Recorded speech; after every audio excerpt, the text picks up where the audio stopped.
In the spring of 1945, I was on Okinawa as a frightened and barely adequate infantry replacement, concerned with victory to be sure, but very much concerned with selfish survival.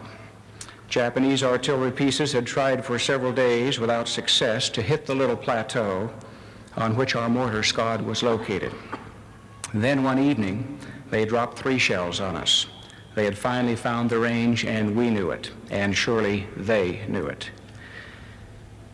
Since one of those shells fell just several feet from my foxhole, I was stimulated, as you might imagine, to intense prayer, full of promises.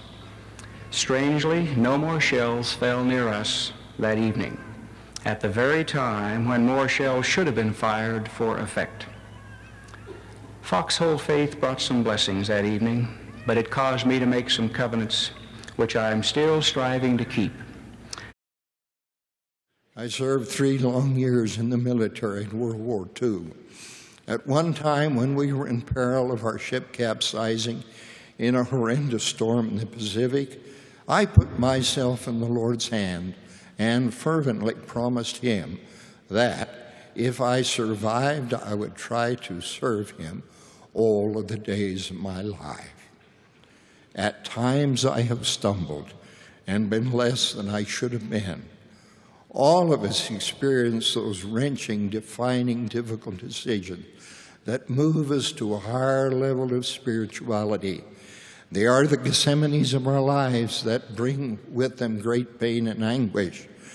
Sometimes they are too sacred to be shared publicly. They are the watershed experiences that help purge us of our unrighteous desires for the things of the world. As the scales of worldliness are taken from our eyes, we see more clearly who we are and what our responsibilities are concerning our divine destiny. I humbly acknowledge that these many experiences have nurtured a sure knowledge that Jesus is our Savior and Redeemer. I have heard His voice and felt His influence and presence. They have been as a warm spiritual cloak. The wonder of it is that all who conscientiously strive to keep the commandments and to sustain their leaders can receive this same knowledge in some measure. The privilege of serving in the cause of the Master can bring great satisfaction and inner peace.